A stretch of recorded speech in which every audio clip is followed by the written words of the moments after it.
perkenalkan, nama saya Fadila Liza Nabila dari kelas 1C Akuntansi. Di video ini saya ingin menjelaskan atau mempresentasikan materi dari mata kuliah pengantar literasi digital dengan dosen pengaku Bapak Ade Andri Hendriyadi yang sudah saya pelajari dengan beberapa subtasnya, yaitu pertama ada sistem database, yang kedua ada pengembangan sistem informasi, yang ketiga ada artificial intelligence, yang keempat ada big data, dan yang kelima itu ada bahasa pemrograman C.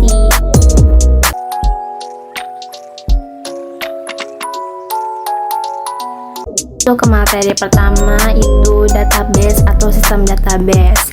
Nah, sebelum memulainya, aku mau ngasih tahu dulu nih penjelasan dasar umumnya, yaitu seperti misalnya kayak promosi atau iklan yang terdapat di Instagram, YouTube, bahkan Google melihat data pencarian apa yang sering kita lihat. Misalnya, jika kita melihat data seputar kafe atau kopi, maka akan ada kemungkinan bahwa promosi atau iklan yang tertera berkaitan dengan kafe ataupun kopi. Ini berhubungan dengan data science, bagaimana pengelola data yang sangat spesifik dan sesuai diambil dari data besar yang dinamakan dengan big data, tetapi korelasinya sesuai dengan yang kebutuhan yang Anda butuhkan. Jadi menyingkirkan data yang tidak diinginkan atau tidak sesuai dengan pengguna. Jaringan komputer dan komunikasi data itu hanya menjadi media perantara bagaimana menyampaikan data. Data itu bisa dikatakan database atau data yang belum didistribusikan dan belum ditampilkan dalam bentuk informasi. Database akan didistribusikan ke user baik secara stand-alone atau sendiri-sendiri ataupun bisa melalui jaringan. Oke, kita masuk ke pengertian database. Database itu dibagi ya pengertiannya. Itu pertama ada data. Data adalah representasi fakta dunia nyata yang mewakili suatu objek seperti manusia, hewan, peristiwa, bangunan, konsep, dan sebagainya yang diwujudkan dalam bentuk angka, huruf, simbol, teks, gambar, audio, video, atau kombinasinya. Dan untuk informasi adalah data yang telah diolah sedemikian rupa sehingga memiliki makna tertentu bagi penggunanya. Dan untuk basis data adalah suatu organisasi yang sekumpulan data yang saling terkait sehingga memudahkan aktivitas untuk memperoleh informasi. Jadi, untuk pengertian database atau basis data adalah sebuah sistem dari berbagai data yang saling berhubungan untuk mengumpulkan data, arsip, atau tabel yang disimpan dan terhubung ke media elektronik seperti aplikasi atau situs web. Basis data tersimpan di perangkat keras serta dimanipulasi dengan menggunakan perangkat lunak. Pendefinisian basis data meliputi spesifikasi dari tipe data, struktur, dan batasan dari data atau informasi yang akan disimpan. Database membuat penyimpanan dan pengolahan data lebih efisien. Nah, untuk hierarki database itu yang pertama ada kumpulan tabel, yang kedua menyusun basis data tersusun atas sejumlah record, yang ketiga record sejumlah file, yang keempat sebuah file disimpan dalam bentuk kumpulan bit. Nah, misalnya kayak sebuah web data, ini misalnya untuk contoh database ya, itu misalnya sebuah web data yang ditampilkan itu awalnya ditujukan untuk semua orang dan sama tampilannya. Jadi semua orang memiliki akses, tapi dalam tampilan yang sama itu tidak semua orang memiliki akses yang sama. Jadi berbeda-beda gitu. Ada orang yang kuman biasa, ada yang bagian penting dari perusahaan itu. Jadi kan beda-beda tuh.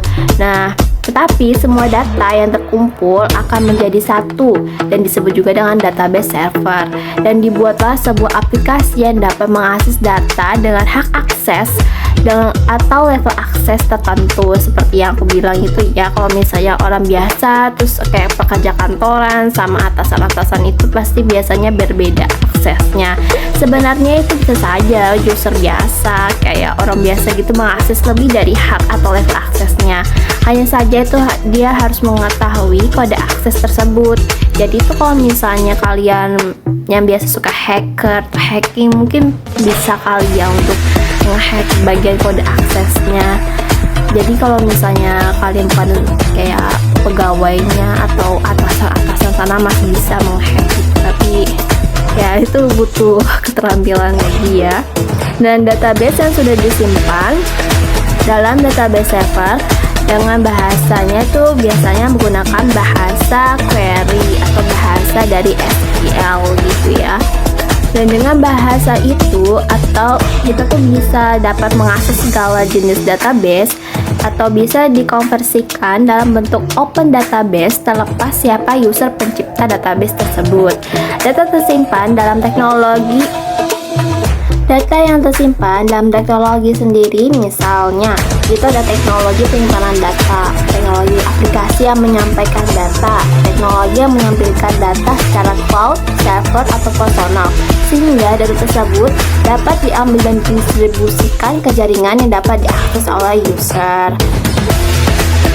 Database umumnya ada 3 lapisan. Lapisan pertama yaitu tampilan awal yang menghubungkan user dengan interface yang dikomunikasikan database.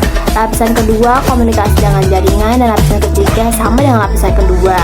Kenapa harus sampai 3 lapisan? Jadi jika terjadinya hacking selama tidak mengakses database yang belakang layar atau hanya tampilan awalnya saja, itu masih aman, tetapi kan tidak menutup kemungkinan hacker dapat mengakses database tersebut.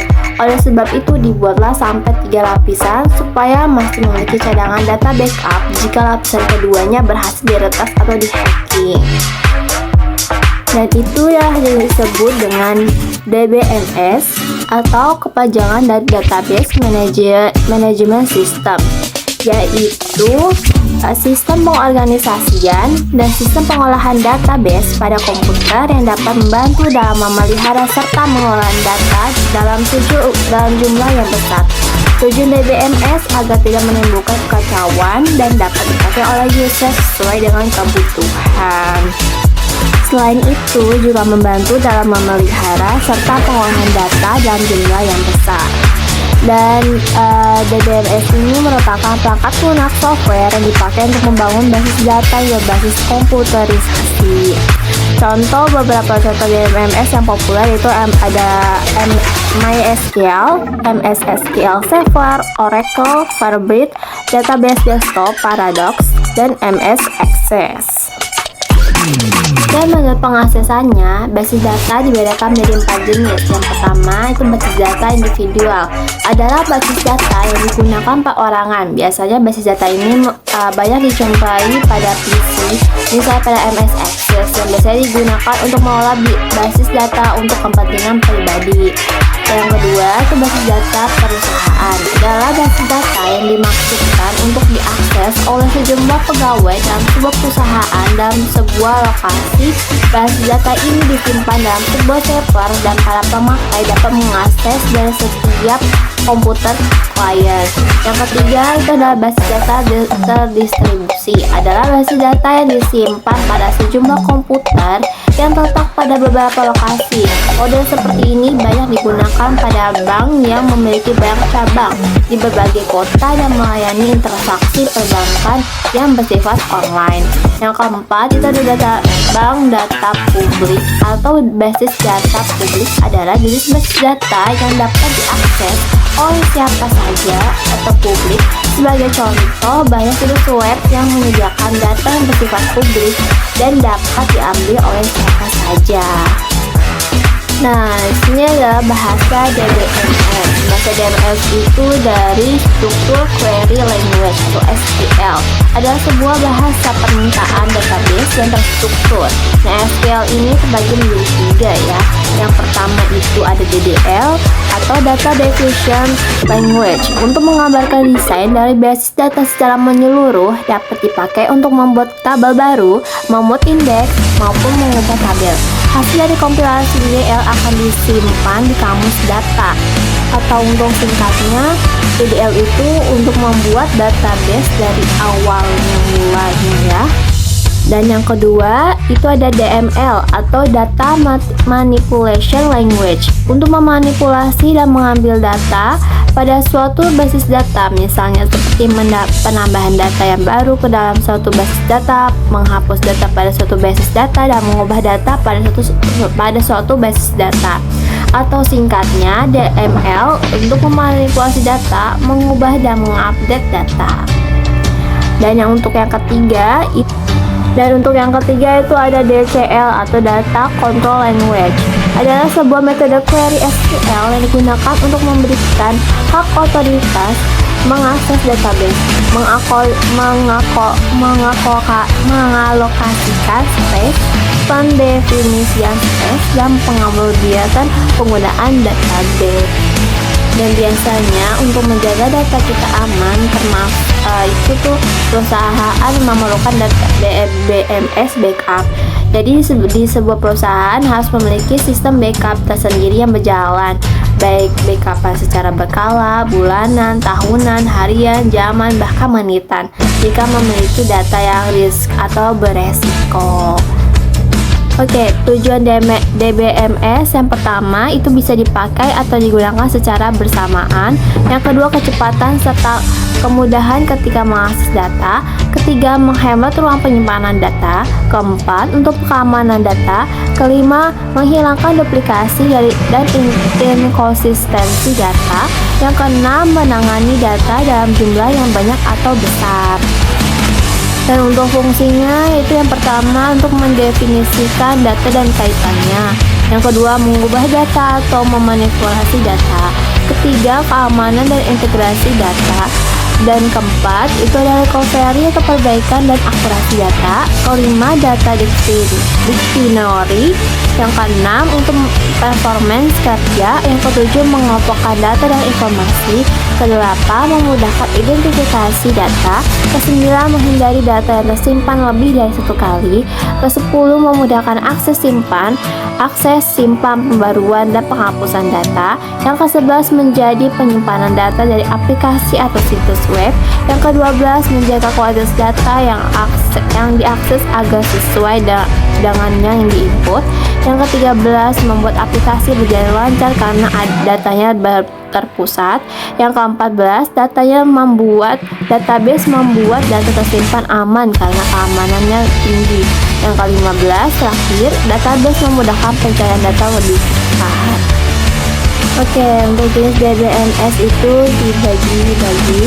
Yang pertama itu ada operational database. Operational database atau database online transaction processing memiliki fungsi sebagai suatu tempat untuk mengolah data dinamis secara langsung dan real time. Penggunaannya bisa melihat, melakukan, dan memodifikasi data dengan menambah, mengubah, atau menghapus itu secara langsung atau real time. Jenis dari operational database adalah JSON dan XML. Yang kedua itu database warehouse. Database warehouse untuk melakukan pelaporan dan yang kedua itu ada database warehouse. Database warehouse untuk melakukan pelaporan dan analisis data. Database warehouse yaitu repository sentral data terpadu berasal dari satu hingga lebih sumber yang berbeda. Data tersimpan di warehouse mulanya dari sistem operasi. Data melalui penyimpanan operasional yang memungkinkan untuk melakukan pembersihan data. Proses ini digunakan sebagai operasi tambahan guna memastikan kualitas data sebelum dipakai di warehouse sebagai pelaporannya. Jenis dari database warehouse adalah Microsoft SQL Server. Yang ketiga itu adalah distribute database. Distribute database merupakan perangkat penyimpanan yang tidak terpasang pada sebuah perangkat komputer maupun jenisnya. Basis data disimpan dalam sejumlah perangkat komputer yang terletak pada tempat yang sama atau tersebar lewat jaringan komputer yang saling berkaitan. Sistem ini berbeda dengan sistem paralel yang terhubung erat dan bersistem pada data tunggal.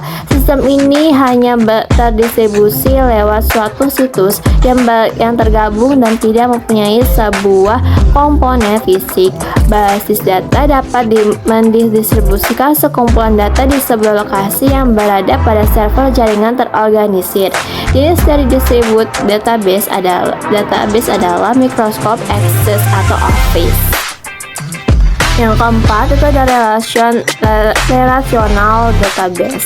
Relational database atau basis data relasional merupakan basis data yang mengorganisir berdasarkan pada model hubungan data. Untuk mengatur dan memelihara basis data melalui hubungan setiap data, biasanya semua sistem memakai struktur query language atau SQL sebagai bahasa pemrograman untuk pemeliharaan basis data dan query.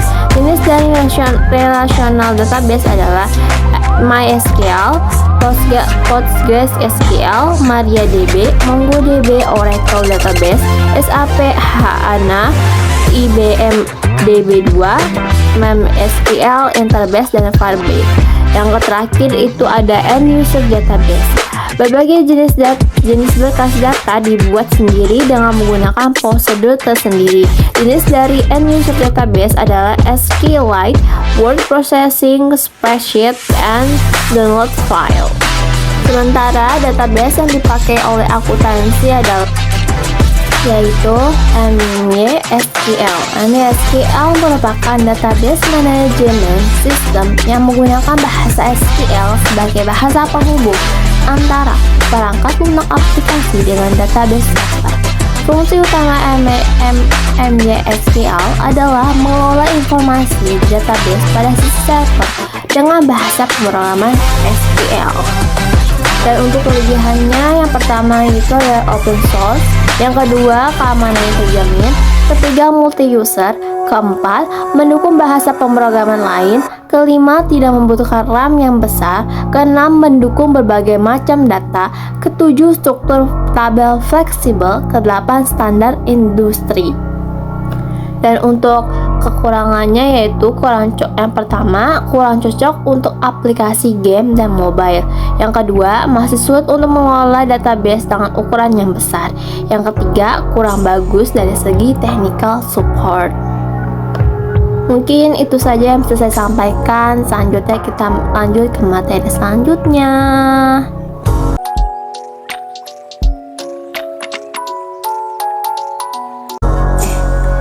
Oke, kita masuk lagi ke bab kedua, yaitu sistem informasi akuntansi. Dan sebelum aku memulai presentasi, aku mau bahas itu data diolah menjadi informasi, dan informasi dikumpulkan sehingga menjadi sebuah ilmu pengetahuan atau knowledge.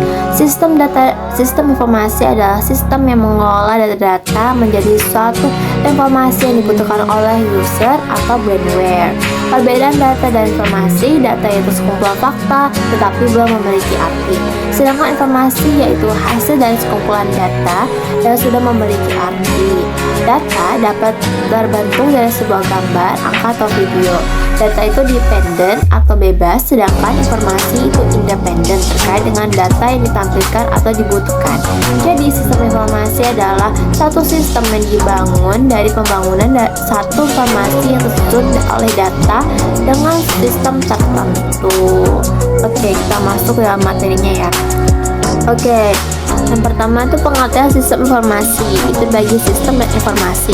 Sistem itu kumpulan objek seperti orang, sumber daya, konsep, dan prosedur yang dimaksudkan untuk melakukan suatu fungsi yang dapat diidentifikasi atau untuk melayani suatu tujuan.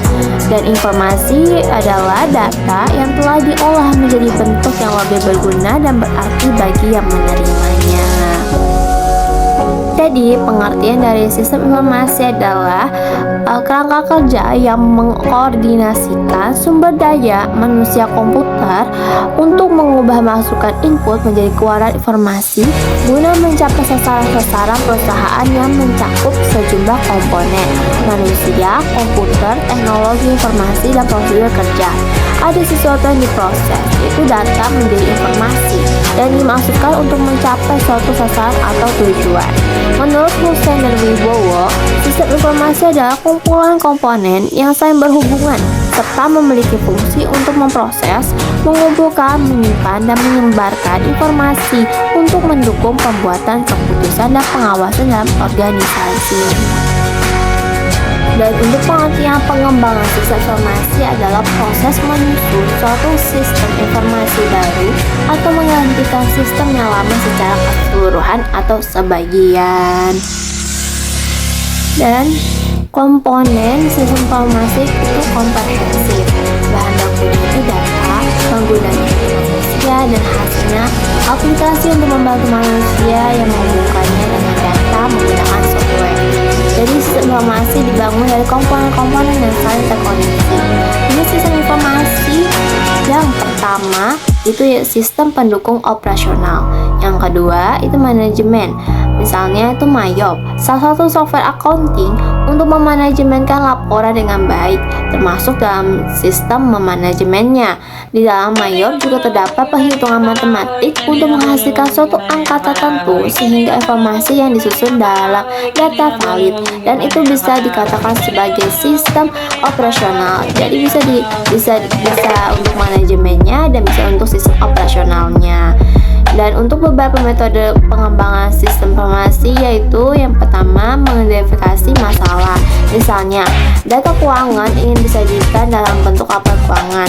Data keuangan itu datanya dan laporan keuangan itu hasilnya. Nah, itu diidentifikasi membutuhkan apa saja untuk mengekstrak data keuangan dari sistem informasi dan itu dianalisis pada tahap awal. Setelah dianalisis, lalu sudah tahu menyusun atau dibangun informasi apa, jadi komponen barunya itu menentukan syarat-syarat untuk dijadikan dalam bentuk informasi. Selanjutnya dikonversikan dalam bentuk analis kebutuhan. Jadi kebutuhan untuk mengubah data keuangan menjadi informasi keuangan yang dapat dinikmati user harusnya seperti apa gitu, harus direncanain gitu. Setelah dianalisis kebutuhannya lalu dirancang. Jika membangun sistem informasi keuangan dibutuhkan infrastrukturnya itu seperti apa saja, komunikasi datanya apa saja, dan teknologinya apa saja. Setelah dirancang lalu diimplementasikan rancangannya atau dibangun. Misalnya softwarenya itu harus sudah di-coding atau dibuat bahasa pemrogramannya. Dan setelah dibangun dan dijalankan, itu apakah sudah dapat dipakai atau tidak. Setelah diujikan, apakah sistem atau aplikasi atau software yang dibuat itu bisa mengubah data keuangan menjadi informasi keuangan yang bisa dinikmati oleh user atau penggunanya.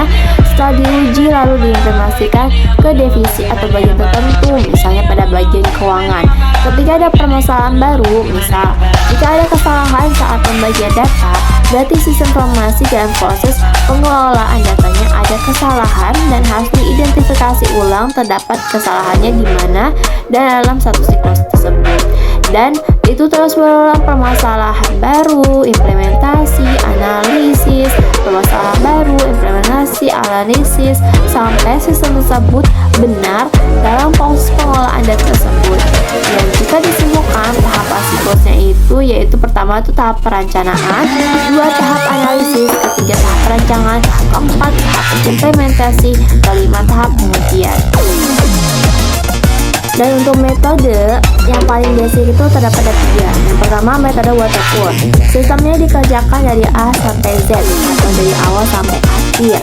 Dan yang kedua itu ada metode prototyping, yaitu memodelkan sehingga sistem yang sedang berjalan tidak terganggu. Modelnya dahulu yang diujikan, jika aman baru diintegrasikan, tapi jika tidak maka hanya sebatas riset.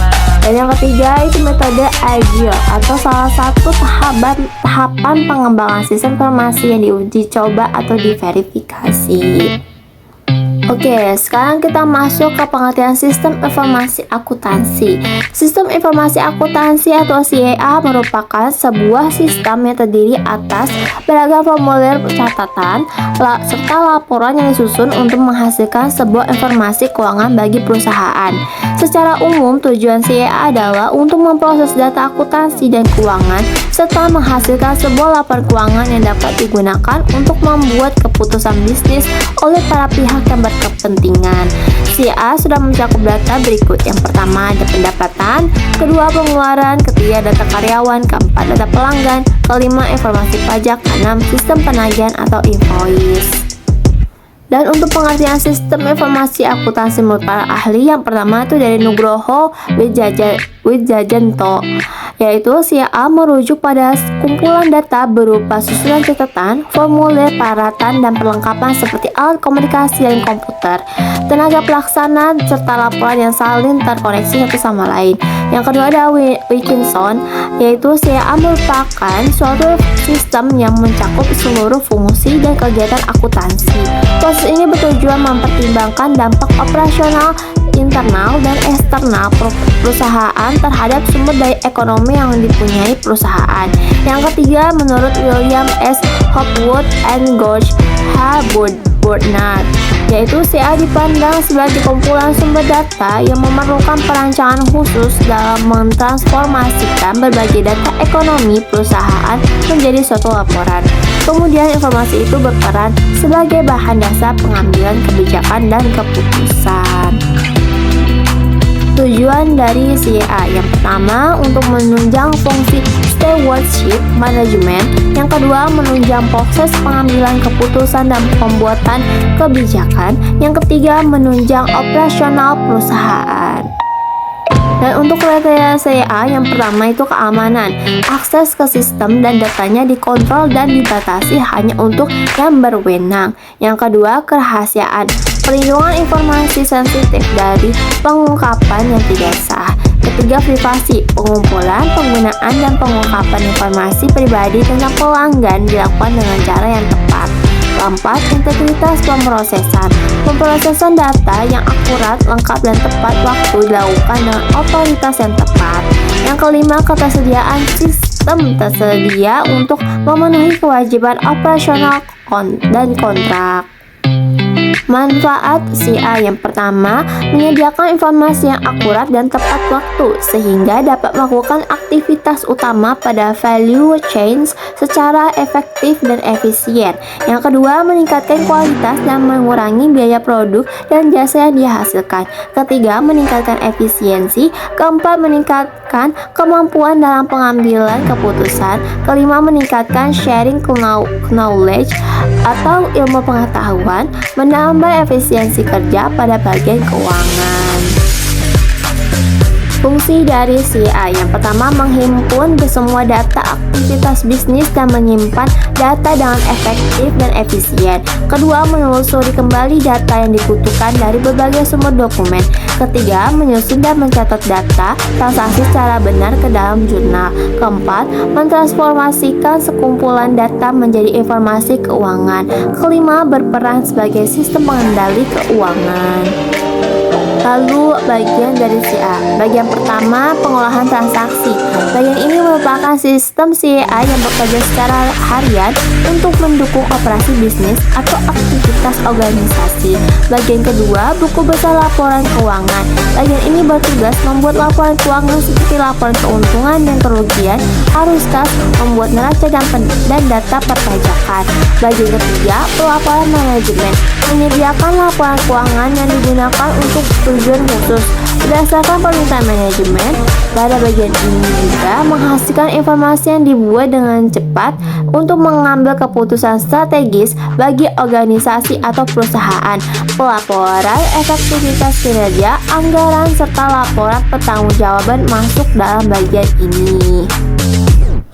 Kelebihan dari CA yang pertama, menyediakan komunikasi dalam bidang accounting secara tepat dan akurat. Kedua, pengaksesan informasi sangat cepat. Ketiga, dapat menyimpan informasi dalam jumlah besar tapi mudah diakses. Yang keempat, lebih efektif. Dan untuk kekurangan, yang pertama, biayanya lebih mahal. Kedua, kurangnya SDM yang menguasai CA. Yang ketiga, tidak ada modul intercompany reporting. Yang keempat, tidak dapat digunakan untuk mengelola perusahaan dengan multi company. Untuk komponen CA, yaitu pertama ada orang-orang CA. Orang-orang yang mengoperasikan sistem tersebut dan melaksanakan berbagai fungsi. Profesional yang mungkin perlu menggunakan CA organisasi meliputi akuntan, konsultan, analis bisnis, manajer, kepala petugas keuangan, dan auditor. Yang kedua ada prosedur dan instruksi, metode atau prosedur baik manual maupun otomatis yang digunakan untuk mengumpulkan, menyimpan, mengambil, dan memproses data tentang aktivitas organisasi. Yang ketiga itu ada data CA, semua informasi keuangan yang berkaitan dengan praktik bisnis, organisasi, setiap data bisnis yang berdampak pada keuangan perusahaan harus dimasukkan ke dalam CA. Jenis data yang disertakan dalam CA bergantung pada sifat bisnis, tetapi dapat terdiri dari berikut ini. Pertama, pesanan penjualan, laporan tagihan pelanggan, laporan analis penjualan, permintaan pembelian, faktur vendor, periksa register, jurnal umum, data inventaris, informasi pengkajian, ketepatan waktu, dan informasi pajak. Yang keempat itu software CA, program komputer yang digunakan untuk menyimpan, mengambil, memproses, dan menganalisis data keuangan perusahaan. Bisnis yang menggunakan Intuit QuickBooks atau Sage 50 Accounting, dan untuk bisnis kecil sampai menengah menggunakan SAP Business One. Untuk bisnis menengah sampai besar menggunakan Microsoft Dynamics GP, Sage Group 90 atau MAS 200, Oracle, PeopleSoft atau Epicor Financial Management. Dan yang keempat itu ada infrastruktur teknologi informasi CA. Untuk mengoperasikan sistem informasi akuntansi, sebagian besar perangkat keras atau hardware diantaranya itu komputer, perangkat seluler, server, printer, pelindung gelombang, router, media penyimpanan, dan catu daya cadangan. Yang keenam itu ada kontrol internal CA. Tindakan keamanan yang dikandungnya untuk melindungi data sensitif. Ini bisa sesederhana kata sandi atau serumit identifikasi biometrik. CA berisi informasi rahasia yang tidak hanya milik perusahaan, tetapi juga milik karyawan dan pelanggannya. Data ini mungkin termasuk nomor jaminan sosial, gaji dan informasi personalia, nomor kartu kredit, informasi pengguna, data keuangan perusahaan, informasi keuangan pemasok dan vendor.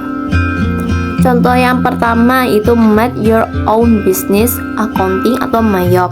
Perangkat lunak akuntansi yang paling banyak digunakan di Indonesia diluncurkan pertama kali di Australia pada tahun 1991.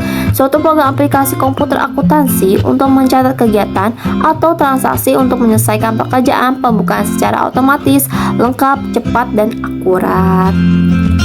Yang kedua itu ada Accurate Accounting. Dibuat pada tahun 1999, sistem ini dilengkapi berbagai fitur seperti sistem pelaporan pajak dan multi-currency. Sistem informasi akuntansi ini hadir dengan interface yang mirip MYOB Accounting. Akan tetapi terdapat perbedaan dalam bentuk form dan laporan yang bisa disesuaikan dengan kebutuhan.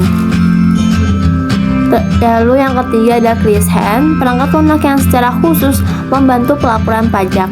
Aplikasi ini menyediakan formulir pajak sesuai peraturan pajak Indonesia terbaru. Mungkin itu saja yang bisa saya sampaikan. Kita lanjut lagi ke materi selanjutnya.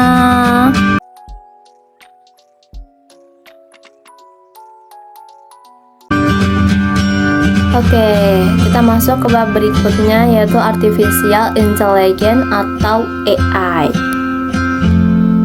Pengertian dari AI. AI adalah kecerdasan buatan seperti kepanjangan AI yaitu Artificial Intelligence. AI merupakan teknologi yang dirancang untuk membuat sistem komputer mampu meniru kemampuan intelektual manusia. AI memungkinkan komputer untuk belajar dari pengalaman, mengidentifikasi pola, membuat keputusan, dan menyelesaikan tugas-tugas kompleks dengan cepat dan efisien. Penugasan AI meliputi kendali, robotika, mekanisme kontrol, komputasi, penjadwalan, hingga data mining. Menurut Britannica, AI adalah kemampuan komputer digital atau robot yang dikendalikan komputer untuk melakukan tugas yang umumnya dikaitkan dengan makhluk cerdas. Tujuan dari AI yang pertama meningkatkan kemampuan pembuatan keputusan. Yang kedua ada singularitas atau efisien dan penyederhanaan pekerjaan. Yang ketiga optimasi proses bisnis yaitu meminimalisir pekerjaan rutinitas dan diganti dengan penggunaan algoritma berbeda. Keempat peningkatan produktivitas pekerjaan. Kelima menyediakan layanan finansial untuk mendeteksi laporan keuangan. manajemen resiko, manajemen aset, sampai asuransi keuangan. Yang keenam itu meningkatkan pelayanan kesehatan. Yang ketujuh membantu proses rekrutmen. Menurut Wilson dan Prendergast pada tahun 1994, tujuan dari kecerdasan buatan adalah yang pertama membuat mesin menjadi lebih pintar, yang kedua memahami apakah kecerdasan atau intelijen itu, dan yang ketiga membuat mesin menjadi lebih berguna. Nah, lanjut ke manfaat AI. Yang pertama untuk otomasi pekerjaan, yang kedua membuka peluang baru, ketiga membuka model pertumbuhan ekonomi, keempat melahirkan potensi peranan pekerjaan manusia, yang kelima menumbuhkan inovasi dan kreativitas, yang keenam memecahkan masalah yang kompleks, ketujuh mengotomatiskan proses bisnis. Bisa dilihat contoh mengotomatiskan proses bisnis pada gambar tersebut ya. Lalu manfaat AI di berbagai bidang. Untuk bidang kesehatan itu untuk diagnostik medis yang lebih akurat dan pengembangan obat lebih cepat.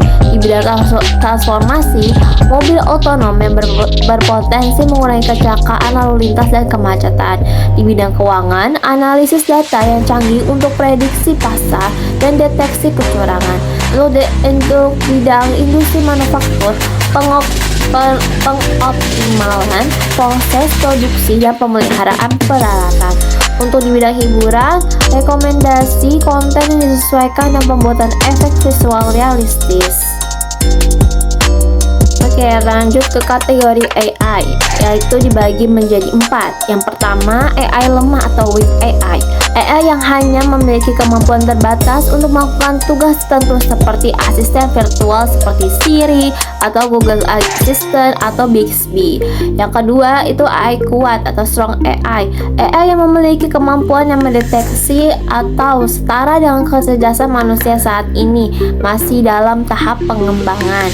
Untuk yang ketiga itu AI narrow atau AI sempit.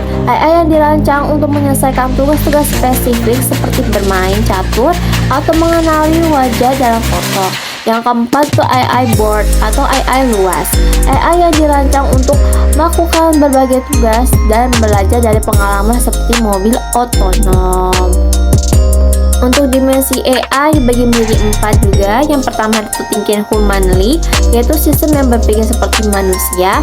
Yang kedua thinking rationally, sistem yang berpikir secara rasional. Ketiga acting humanly, yang berarti sistem yang bertindak seperti manusia. Keempat acting rationally, sistem yang bertindak secara rasional.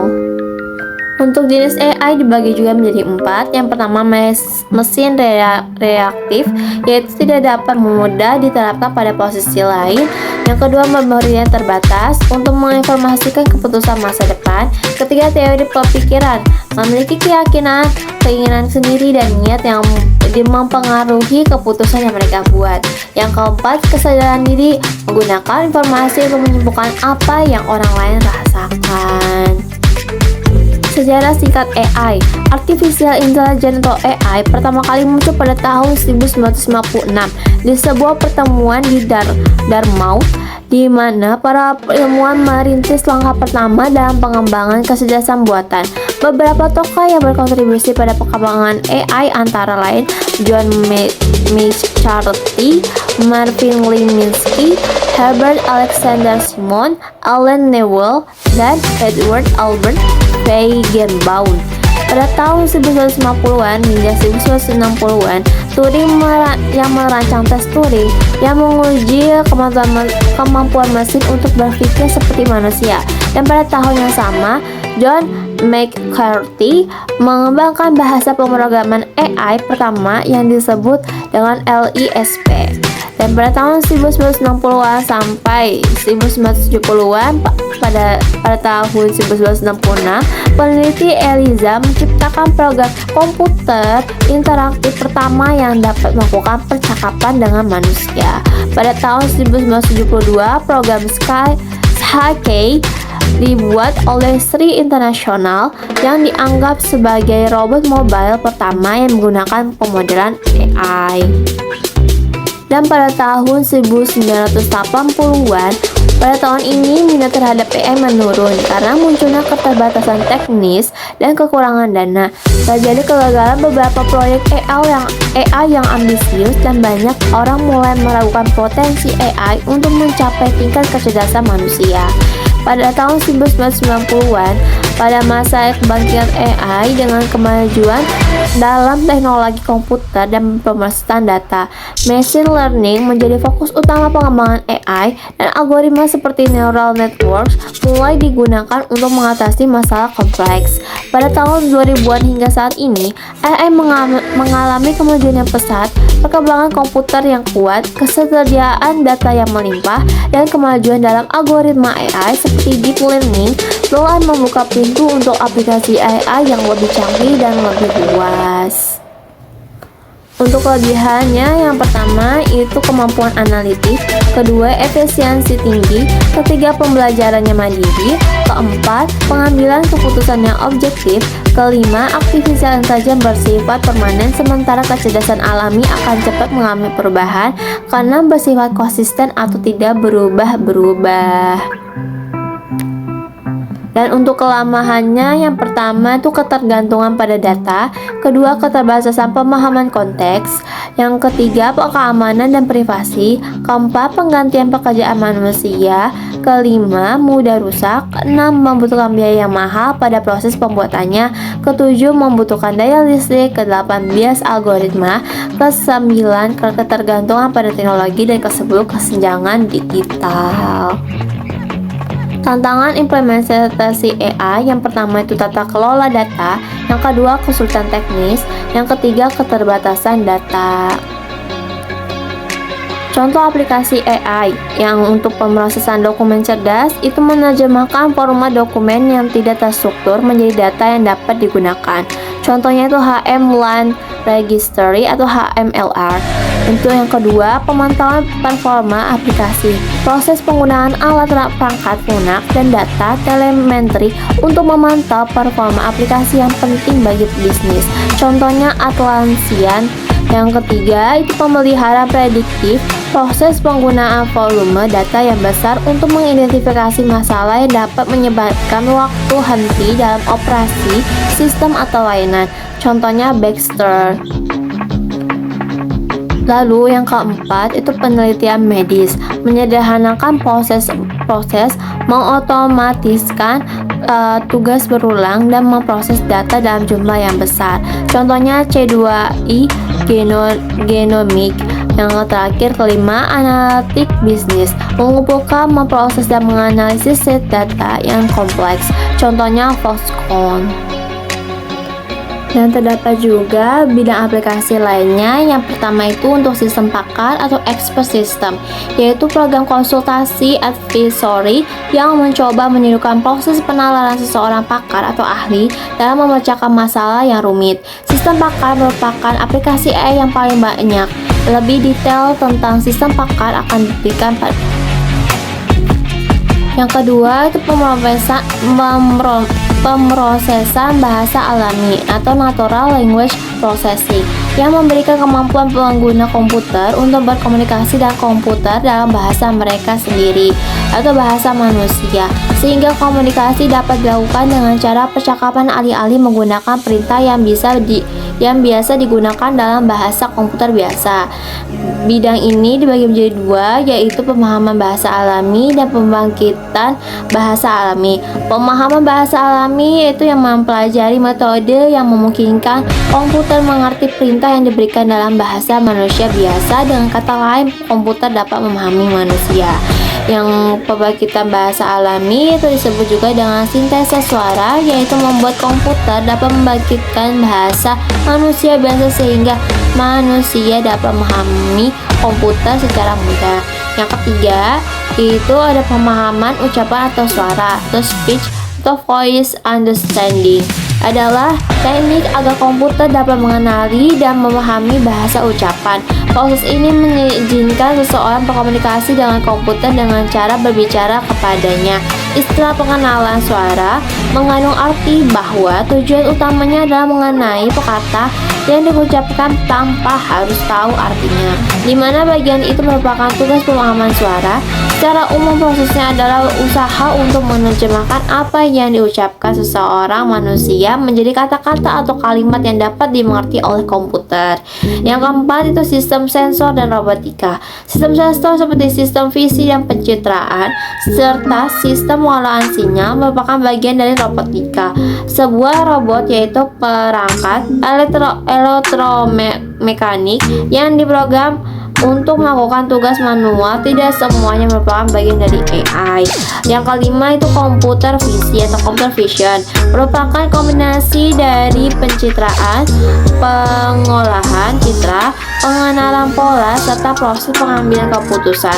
Tujuan utama dari komputer visi adalah untuk menerjemahkan suatu pemandangan. Komputer visi yang dipakai dalam kendali kualitas produk industri.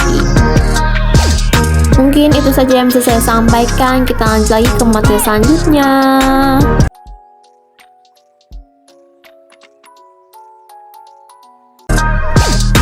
Oke, kita lanjut lagi ke bab selanjutnya, yaitu Big Data. Pengertian dari Big Data. Big Data adalah istilah yang digunakan untuk menggambarkan kumpulan data yang sangat besar dan kompleks yang terlalu banyak untuk dianalisis dan diproses menggunakan teknik dan metode tradisional. Istilah ini mencakup berbagai jenis data, termasuk data terstruktur dan tidak terstruktur, serta data yang dihasilkan dari berbagai sumber seperti media sosial, sensor, perangkat, seluler, file, log, dan server web. Jenis dari Big Data. Yang pertama itu adalah data terstruktur. Data jenis ini mengacu pada data yang telah tersimpan secara berurutan dan sistematis. Umumnya data ini disusun dalam bentuk Excel atau spreadsheet. Jenis data terstruktur jauh lebih mudah diakses dan dianalisis karena berasal dari berbagai macam database yang menggunakan algoritma mesin pencari sederhana. Data terstruktur yang dibuat mencakup seluruh data yang terjadi pada setiap aktivitas yang menggunakan internet. Contohnya adalah ketika seseorang masuk ke dalam tautan di internet atau sistem e-commerce, penjualan perusahaan, data dari karyawan, atau data pelanggan. Dan yang kedua itu ada data tidak terstruktur. Adalah data ini memiliki bentuk yang tidak sistematis dan teratur, serta tidak memiliki format yang jelas dalam penyimpanannya, sehingga sulit untuk membaca dan menganalisis data jenis ini. Umumnya data tidak terstruktur memiliki beberapa sumber dan kombinasi data seperti gambar, teks, video, dan lain-lain. Maka dari itu, untuk menganalisis kamu perlu melakukan pengolahan data secara manual. Contoh data tidak struktur yang sering kita temui pada salah satu media sosial seperti gambar postingan, komentar, jumlah pengikut, jumlah like, dan aktivitas digital lain yang dalam akun penggunanya. Yang ketiga itu data semi terstruktur. Pada jenis data ini, area data yang terstruktur dan tidak terstruktur tampak samar. Hal ini disebabkan karena sebagian besar data semi terstruktur terlihat seperti data tidak terstruktur. Jenis data ini belum dikualifikasi namun tetap mengandung informasi yang penting. Misalnya, dokumen dengan kata kunci yang bisa digunakan untuk mengolah dokumen dengan mudah. Adapun contoh data yang termasuk ke dalam jenis data ini adalah JSON, CSV, dan XML. Konsep Big Data. Yang pertama itu integritas data. Integritas data merupakan suatu proses untuk mengumpulkan data yang telah dibuat yang akan menjadi Big Data. Data tersebut akan tercatat pada sistem untuk kemudian menjadi materi untuk masuk ke proses selanjutnya. Yang kedua itu pengolahan data. Seluruh data yang dihasilkan harus bisa dikelola dengan benar, baik saat proses penyimpanan maupun saat data akan diakses kembali. Maka dari itu, kamu membutuhkan ruang penyimpanan yang besar serta bisa diakses kapan saja dan di mana saja. Dan yang ketiga itu ada analis data, yaitu semua data yang telah disimpan dan dikelompokkan sesuai jenisnya dapat kamu gunakan untuk kebutuhan selanjutnya. Yang selanjutnya itu ada karakteristik Big Data, yaitu terbagi di 5. Yang pertama volume, velocity, variety, veracity, dan value. Untuk volume merupakan besarnya kumpulan data berskala besar. Variasi pada ukuran data skala besar ini bergantung pada struktur dan waktu data. Misalnya volume yang merupakan ukuran data yang diperoleh dari sumber data berbeda. Dan velocity merupakan tingkat kecepatan di mana data diterima dan kemudian disempurnakan untuk tujuan analisis. Kecepatan data bergantung pada konsep aliran data yang menggunakan model sliding window buffering. Yang ketiga itu variation adalah jenis data dengan representasi berbeda seperti data struktur, semi struktur, dan tidak struktur. Beberapa contoh data struktur adalah data relasional, data tabula, dan electronic health record atau EHR. Dan untuk data dari Huawei atau ponsel pintar, log data audio, video, gambar, blog, dan data jaringan internet merupakan contoh tidak struktur. Untuk HTML dan XML merupakan contoh data dengan jenis semi struktur.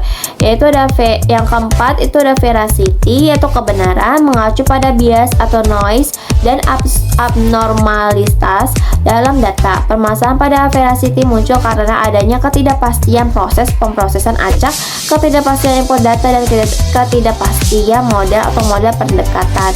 Opini menggunakan opini pengguna di jaring sosial mengenai suatu kejadian bisa jadi berbeda satu sama lain karena masing-masing memiliki pendapatnya sendiri. Yang kelima itu ada value, merupakan dimensi lain dari big data.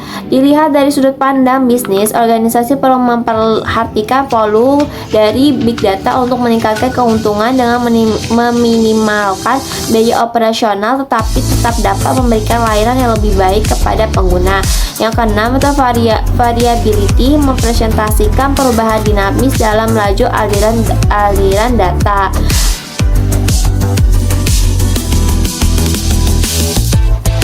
Lalu yang terakhir adalah visualization, merupakan properti lain dalam paradigma big data, menangkap informasi dari struktur data yang kemungkinan tersembunyi dan kemudian memvisualisasikannya sangat diperlukan untuk menunjang proses pengambilan keputusan strategis untuk menciptakan nilai bisnis yang baru. Tantangan big data yaitu pertama kekurangan SDM yang ahli, kedua sistem data yang harus selalu diperbarui, ketiga pengelolaan yang cukup rumit, keempat keamanan data privasi yang rentan. Dan untuk manfaat big data dalam bisnis, yang pertama untuk meningkatkan inovasi, yang kedua merancang UX untuk yang user friendly, yang ketiga pengembangan produk lebih mudah, keempat menghindari risiko manipulasi data. Mungkin itu saja yang bisa saya sampaikan. Kita lanjut lagi ke materi selanjutnya.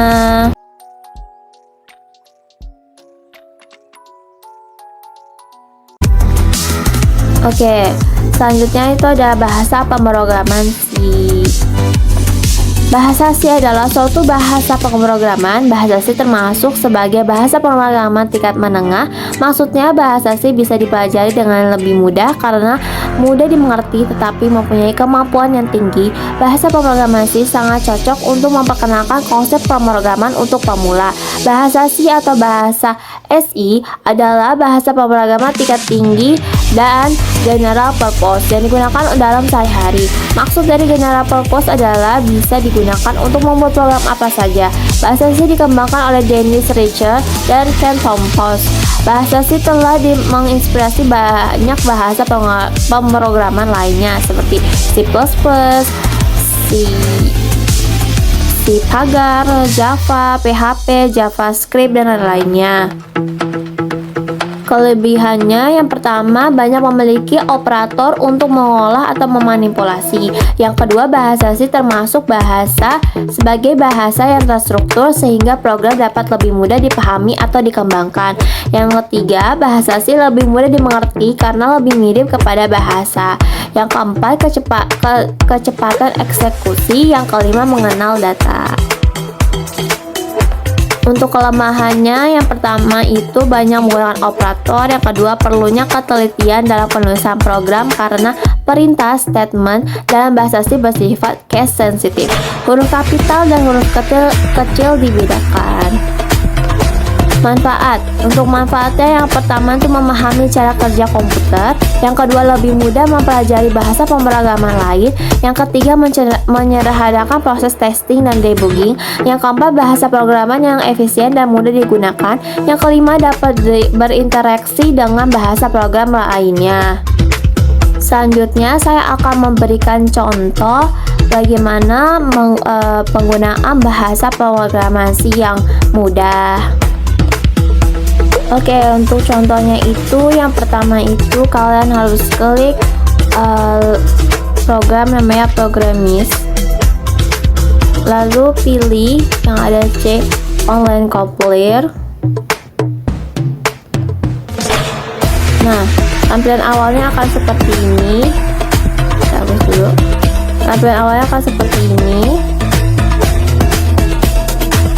Oke, tampilannya akan seperti ini. Lalu kita tinggal copy paste dari kode yang kita ingin input ya. Tampilannya setelah dimasukin akan seperti ini. Kalian sudah lihat sini. Lalu kita pencet run. Nah, kalau misalnya error kayak gini berarti ada yang salah sama pemrogramannya, dan itu berarti nggak bisa ya. Oke, aku bakalan benerin dulu bentar. Oke, setelah saya udah masukin lagi ini buat kode yang barunya, pencet run.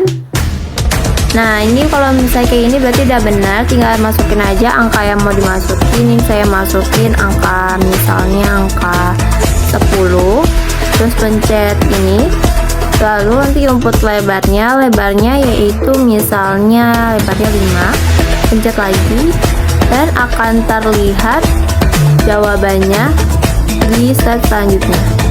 Jawabannya seperti ini. Jadi itu contohnya ya. Mungkin itu saja yang bisa saya sampaikan. Terima kasih. Sekian materi yang bisa saya sampaikan. Mohon maaf jika ada kesalahan baik dalam pengucapan atau materi yang saya sampaikan. Semoga yang mulia bermanfaat, dan terima kasih juga bagi yang sudah menonton. Wabillahi taufiq hidayah. Wassalamualaikum warahmatullahi wabarakatuh. Bye bye.